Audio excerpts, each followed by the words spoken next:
किया है, परिवार के साथ आ रहे हैं आप, क्या कहेंगे? देखिए, एक जन भावना थी, लोगों के साथ काफी समय से लगा हुआ था। लगभग 10 साल इस इलाके के अंदर संघर्ष किया, लोगों को जोड़ा, काम किए। लेकिन जो उम्मीद थी लोगों को कि इस दफा भारतीय जनता पार्टी टिकट देगी और हम चुनाव लड़ेंगे, मैं समझता हूँ कि बहुत बड़ा उन्होंने ऐन मौके पे धोखा धोखा किया। और कहीं ना कहीं इस चीज को डिरेल करने की कोशिश की गई कि किसी तरीके से डिक्लेरेशन ना हो और चुनाव ना लड़ पाए। लेकिन हर व्यक्ति की एक जन भावना थी कि हमें चुनाव लड़ना चाहिए और मजबूत होके जीतने के लिए लड़ना चाहिए, केवल लड़ने के लिए नहीं। इसीलिए सब लोगों का एक फैसला था कि मजबूत व्यक्ति और मजबूत दल के साथ जाना चाहिए। और सबने ये फैसला किया कि इंडियन नेशनल लोकदल के साथ जाना चाहिए। और मेरे मन में भी था कि सारा परिवार अगर इकट्ठा होगा तो हम आगे और संघर्ष करेंगे, चौधरी देवीलाल जी के जो सपने हैं उनको साकार करने की कोशिश करेंगे। और लोग चाहते हैं कि दोबारा से चौधरी देवीलाल जी की जो सोच है उसके साथ जुड़ना चाहते हैं। और ये जो संघर्ष है अभय सिंह चौटाला जी कर रहे हैं पूरे हरियाणा में, तो मैं मानता हूं कि मुझे भी इनके साथ संघर्ष करने का एक मौका मिलेगा, ताकि हम इस इलाके के अंदर जो पुराने लोग थे उनको सबको जोड़ें और वापस चौधरी देवीलाल जी के राज को लेके आए। आदित्य जी, सरकार के दौरान भी आपने कई बड़े जो विरोध किए, चाहे वो मार्केट कमेटी की बात हो, चाहे ग्रीवेंसिंग की मीटिंग हो, उसके दौरान भी मंत्रियों के सामने भी आप बोले। क्या बीजेपी में वास्तव में इस तरीके की समस्या है? मैं बीजेपी को लेकर भी आपने कई भ्रष्टाचार के मुद्दे हमेशा हमेशा ही मैंने देखिए, चौधरी देवीलाल एक सच्चे इंसान थे।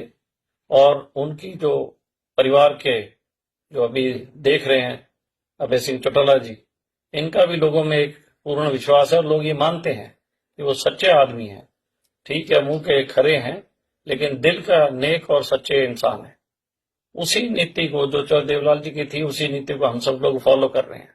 जहां जुल्म और जबर और ना इंसाफी हो, इनजस्टिस हो, वहां पे हमेशा जो सच्चे लोग हैं चौधरी देवीलाल जी के, वो आवाज उठाते हैं। इस चीज की कभी परवाह नहीं करते कि सत्तासीन कौन है।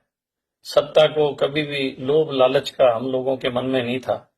हर बार जहां भी कोई आवाज उठानी थी, चाहे वो सत्ता के खिलाफ थी, चाहे वो किसान के लिए थी या व्यापारी के लिए थी, हर वर्ग के लिए हमने सत्ता से भी लड़ाई लड़ी, ताकि जन कल्याण तभी होगा जब हम जनता के साथ रहेंगे। बीजेपी के जो बड़े नेता हैं, मंत्री हैं, क्या उनसे आपने डायरेक्ट प्रयास नहीं किए अपने क्षेत्र का विकास के लिए, जो आपको ये बगावत करनी है, ये जो महसूस? नहीं, मैंने बगावत नहीं की, ये तो उन्होंने धोखा किया है।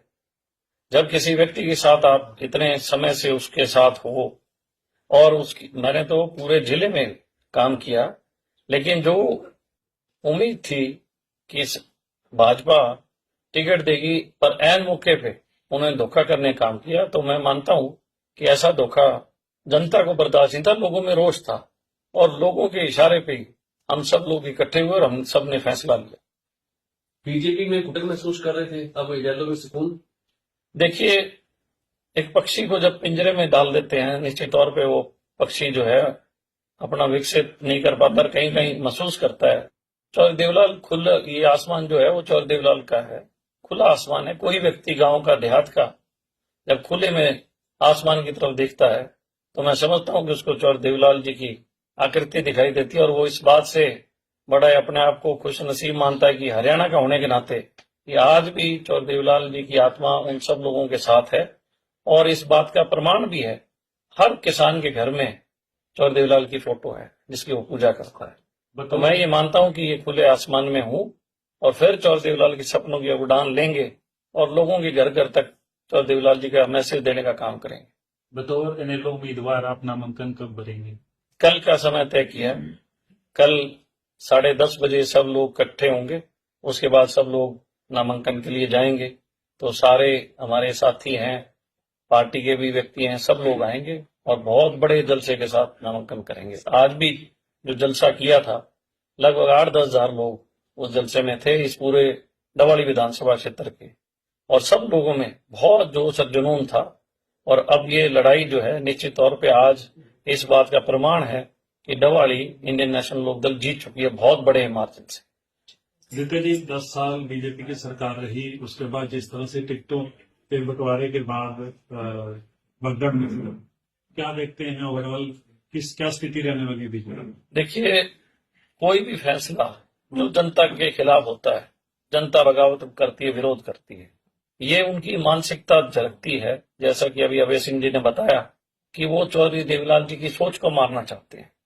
उन्होंने काम लिया, ऐसा नहीं है मैंने 10 साल दिए हैं भाजपा को, मैंने काम बहुत किया, उन्होंने काम लिया, लेकिन जब समय था हमारे संघर्ष को फल लगने का, तो उन्होंने कहीं ना कहीं चौधरी देवीलाल की सोच को मारने का काम किया।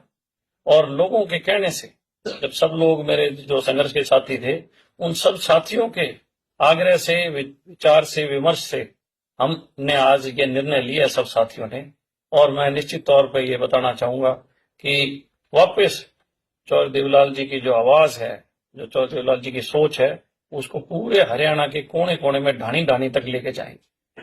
देश के ताऊ और आपके खुद के ताऊ से आपसे आशीर्वाद लिया, कितना कामयाब हो पाएगा? देखिए, मैं एक चीज कहना चाहूंगा, एक जो भी राजनीतिक व्यक्ति है उनके रोल मॉडल होते हैं, चाहे वो किसी दल में हो, किसी पार्टी में हो, उनकी कोई ना कोई ऐसी चीज होती है जो उनका रोल मॉडल होता है।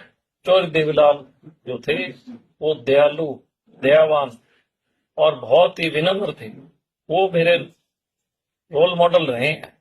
और इसके साथ साथ ओम प्रकाश चौटाला जी सबसे संघर्षशील व्यक्ति, सबसे ज्यादा मेहनती। तो मैं ये मानता हूं कि एक आदमी की सोच चौधरी देवीलाल जैसी होनी चाहिए, उसका संघर्ष ओम प्रकाश चौटाला जी जैसा होना चाहिए। ये दोनों चीज जब मिल जाती है, निश्चित तौर पे वो हमेशा फतेह करते हैं, हमेशा जन कल्याण करते हैं। तो दोनों के जो है मेरे रोल मॉडल रहे हैं दोनों लोग।